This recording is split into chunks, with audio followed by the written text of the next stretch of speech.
So hi everyone, welcome back to another video, and in this particular video we will be looking after your unit 2 now, that is of perspectives in mental and behavioral disorders. So unit 1 हम already cover कर चुके हैं and अगर आपने अभी तक video नहीं देखी है तो उसको भी आप एक बार चेकआउट कर सकते हैं. In this video we will be looking after unit 2, that is somatic symptom and related disorders. Then we have substance related disorders and gender dysphoria, that is the clinical picture only. Then we have is the functional neurological symptom disorder, and that is a conversion disorder. And then we have is alcohol use disorder, drug abuse and dependence, that is of opioids, stimulants, sedatives and hallucinogens. And then we have is the gender dysphoria. So with this we are starting the video now. Unit 2 we are coming to straightforward, and that is this one, yeah, somatic symptom. So first of all, what is somatic symptom and their related disorders के बारे में हम देखते हैं. ये जो disorders होते हैं जनरली इन्वॉल्व करते हैं हमारे सारे ही physical symptoms को, and like that are distressing but cannot be fully explained by a medical conditions. अगर हम बात करें फंक्शनल न्यूरोलॉजिकल सिम्टम डिसऑर्डर के बारे में, डेट इज कन्वर्जन डिसऑर्डर, इसकी अगर हम क्लिनिकल पिक्चर देखें तो ये प्रेजेंस होती है ऑफ न्यूरोलॉजिकल सिम्टम्स का, एग्जांपल पैरालिसिस या फिर ट्रेमर्स या फिर हो गया blindness without any identifiable neurological cause. ये जो सिम्टम्स है वो बहुत ज्यादा रियल होते हैं एंड कॉज होते हैं ऑफ सिग्निफिकेंट डिस्ट्रेस और इम्पेयरमेंट. उसके बाद अगर हम बात करें एटियोलॉजी के बारे में, दैट इज कि जो साइकोलॉजिकल फैक्टर्स होते हैं लाइक स्ट्रेस हो गया, ट्रॉमा हो गया, ये ऑफन इन्वॉल्व करते हैं एक हमारे ऑनसेट ऑफ द सिम्टम्स, कि इसी के चक्कर में जो सिम्टम्स हमारे धीरे धीरे शुरू होने लगते हैं. जो माइंड और बॉडी का कनेक्शन है वो बहुत ज्यादा इंपॉर्टेंट रोल इसमें प्ले करता है. ट्रीटमेंट के बारे में अगर हम देखें तो जो कॉग्निटिव बिहेवियरल थेरेपी है, दैट इज CBT, ये इफेक्टिव है कि एड्रेस करे हमारे साइकोलॉजिकल कंपोनेंट्स को. Then we have the substance use disorders. So substance use disorder में अगर हम देखेंगे सबसे पहला हमारा आता है alcohol use disorder, that is AUD. So इसमें हमारा सबसे पहला होता है क्लिनिकल पिक्चर. सो एक हमारा जो पैटर्न होता है कि ऑफ अल्कोहल यूज, ये लीड करता है हमारे एक सिग्निफिकेंट इम्पेयरमेंट को और डिस्ट्रेस को, including cravings, loss of control, क्योंकि अल्कोहल आपको चाहिए तो आपको क्रेविंग्स होगी उस चीज के लिए कि आपको अल्कोहल चाहिए ही चाहिए. आपको कंट्रोल ऑफ लॉस हो जाता है क्योंकि आपके दिमाग के जो सेल्स है वो सबसे लेवल पे काम नहीं कर रहे होते उतनी स्पीड में या उतने मतलब अटेंटिवली जितना पहले कर रहे होते हैं without your consuming alcohol. Then we have the tolerance, tolerance बिल्कुल खत्म हो जाती है. विड्रॉल, विड्रॉल तो मतलब ये कह सकते हैं कि भाई मतलब सब छोड़ दिया, मोह माया सब छोड़ दिया, पर फिर भी कई लोग ऐसे होते हैं जो लड़ाई भी कर रहे होते हैं. एंड सोशल, ऑक्यूपेशनल और लीगल प्रॉब्लम्स.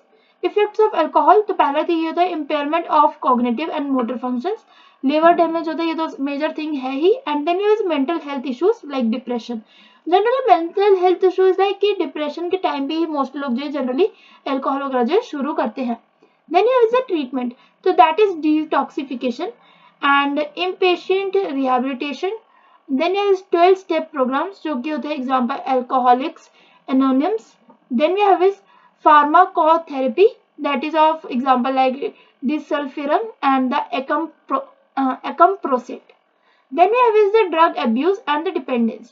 So अगर हम drug abuse और dependence के बारे में बात करें, first we have is opioids, जो कि include करता है आपका heroin, like includes heroin, prescription painkillers like example oxycodone, and causing euphoria, respiratory depression and addiction. Then we have the stimulants, तो जो कोकेन होता है या फिर जो एम्फेटामाइंस होते हैं ये जनरली एलिवेट करते हैं मूड को, एनर्जी को इंक्रीज करते हैं, सारी एनर्जी को, एंड ये कॉज करते हैं एक सिग्निफिकेंट कार्डियोवास्कुलर स्ट्रेस, क्योंकि एक टाइम पे आपको अगर एनर्जी उस लेवल तक, हाई लेवल तक, पीक तक पहुंच गई तो वो दोबारा से चाहिए क्योंकि उतना ही जो है एक डोपामिन चाहिए, उतना ही उसको एनर्जी चाहिए दोबारा से, चाहे उसको उस समय नीड भी ना हो पर फिर भी वो एनर्जी की आपको मांग करेगी.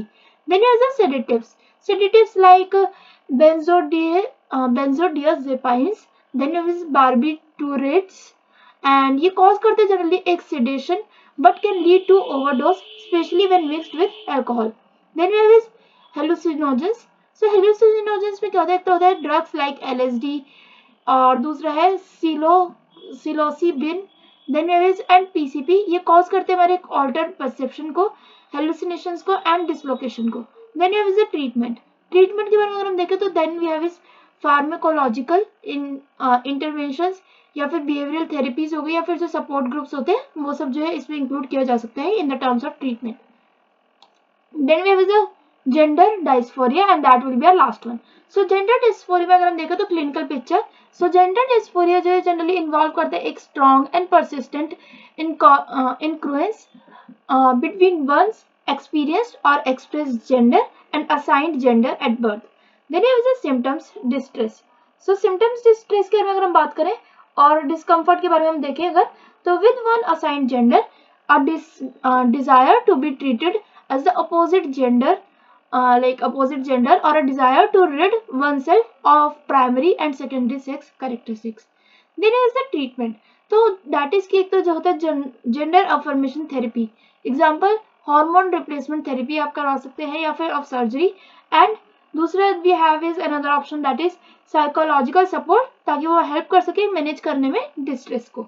And with this we are ending this video here only. We will be moving forward for the unit 3 now within the next video. All the best and stay safe. Video like कर देना अगर अच्छी लगी हो, comment में जरूर बताना कि आपको कंटेंट कैसा लगा. And thanks for watching. Bye bye.